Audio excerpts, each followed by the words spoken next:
ఇవాళ ఖచ్చితంగా చాలా బాధ అనిపిస్తా ఉంది. ఈ ప్రభుత్వము ప్రజల సమస్యలు గాలి కొద్దేసి రుణమాఫీ కాకుండా ప్రజలు అల్లాడుతూ ఉన్నారు.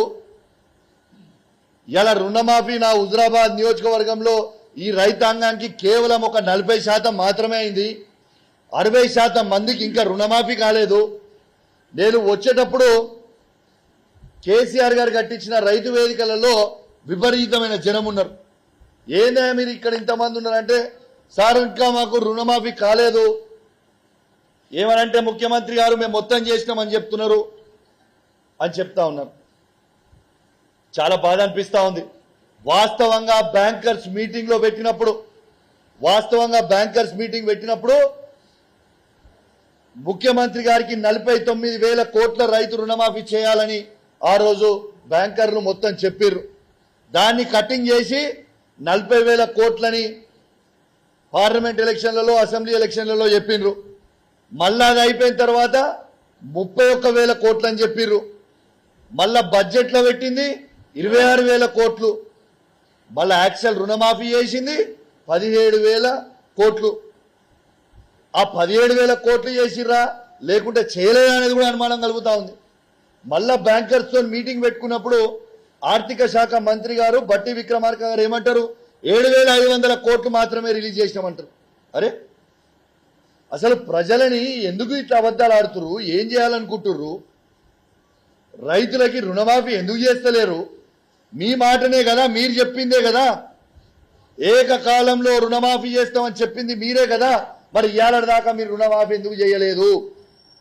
దీని మీద పట్టించుకోమంటే రుణమాఫీ కాలేదురా బాబు అని రైతులు మొత్తం తిరుగుతూ ఉంటే అందరూ వాళ్ళ పేపర్లు జిరాక్సులు తీసుకుపోయి ఏలను కలిసి ఇబ్బంది పడతా ఉంటే వీళ్ళు చేసే పని ఏంటిదే? వీళ్ళకి రుణమాఫీ చేసే మీద శ్రద్ధ లేదు. సిపి గారు ఫోన్ ట్యాపింగ్ చేయాలి, ఎమ్మెల్యేల ఫోన్ ట్యాపింగ్ చేయాలి, ఎమ్మెల్సీల ఫోన్ ట్యాపింగ్ చేయాలి, ఎంపీల ఫోన్ ట్యాపింగ్లు చేయాలి, సిఐల ఫోన్ ట్యాపింగ్ చేయాలి, ఏసీపీల ఫోన్ ట్యాపింగ్ చేయాలి, ఎంఆర్ఓల ఫోన్ ట్యాపింగ్ చేయాలి. గిదా మీరు చేసే పని? స్వయంగా మీ శాసనసభ్యుడే చెప్తుంటే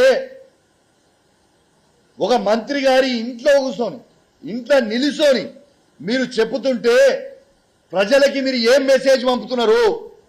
మీరు ఇద్దరు పోయి ముఖ్యమంత్రి గారిని కలుస్తారని చెప్పింది నిన్న శాసనసభ్యుడు. ఏమని చెప్తారు? మేము ట్యాపింగ్ చేసినాం ఫోన్ అని చెప్తారా? ఏం చెప్తారు? You please answer. మళ్ళా స్వయంగా నిన్న ఎమ్మెల్యే గారు ఇంకోటి కూడా అన్నాడు. ఏమన్నారు? మేము పోస్టింగ్లు ఇప్పిస్తే సిఐలకి సిపి గారు తీసుకుంటలేరు అన్నాడు. సరే, అది సంతోషం. కానీ సిపి గారికే అధికారాలు ఇస్తామని చెప్పి మీ ముఖ్యమంత్రి అన్నాడు కదా. రేవంత్ రెడ్డి గారే స్వయంగా మేము పోస్టింగ్లలో ఇన్వాల్వ్ కాము, అధికారులకే ఇష్టపెడుతున్న పోస్టింగ్లు అన్నది మీ ముఖ్యమంత్రే కదా. ఎంతమంది డబుల్ స్టాండర్డ్ మాటలు మాట్లాడతారు? మరి ఎమ్మెల్యేగా మీరిచ్చినప్పుడు పోస్టింగ్లు ఇవ్వాలంటే మరి నేను కూడా హుజరాబాద్ నియోజకవర్గ ఎమ్మెల్యేనే కదా. మరి మేము లెటర్లు ఇస్తే మీరు ఎందుకు యాక్సెప్ట్ చేస్తలేరు? ఎందుకు పోస్టింగ్లు ఇస్తలేరు అని నేను అడుగుతున్నా. నువ్వు ఎమ్మెల్యేనే, నేను ఎమ్మెల్యేనే. అంటే నీకైతేనో వ్యభిచారం, మాకు చేస్తారో సంసారమా? ఇదేం ముచ్చటనే? ప్రతిదీ ఇదే విధంగా చేస్తా ఉన్నారు. ఖచ్చితంగా వీళ్ళు ఇచ్చిన 10 కోట్ల రూపాయల SDF కి కూడా అధికార పార్టీ ఎమ్మెల్యేలు అయితేనో ఎమ్మెల్యే ఇచ్చిండ్రు, అధికార పార్టీ ఎమ్మెల్యేలు అయినప్పుడు ఎమ్మెల్యేలు ఇచ్చిరు.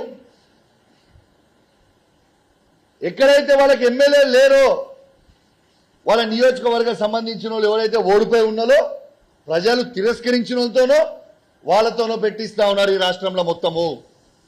నేను అడుగుతున్నా, ఇవి మీ కాంగ్రెస్ పార్టీ ఫండ్స్ కావు, మీ అయ్యా జాగిరి కాదు, ఇవి కాంగ్రెస్ పార్టీ ఫండ్స్ కావు, ఇవి ప్రజల ట్యాక్స్ కట్టిన సొమ్ము. మీ పక్కన నియోజకవర్గంలో ఎమ్మెల్యే అయినా ఇలా ప్రతిపక్ష ఎమ్మెల్యే ఉన్న 2.5 లక్షల ఓట్లు వేసిన జనంతికి గెలిపించుకున్న ఎమ్మెల్యేల మేమందరం మాకెందుకు ఇయ్యరు అని నేను అడుగుతా ఉన్నాను. ఖచ్చితంగా దాని మీద కూడా కోర్టుకు పోతా, 100% కోర్టుకు పోతా. మొన్న అధికారులకు కూడా నేను హెచ్చరిస్తా ఉన్నాను,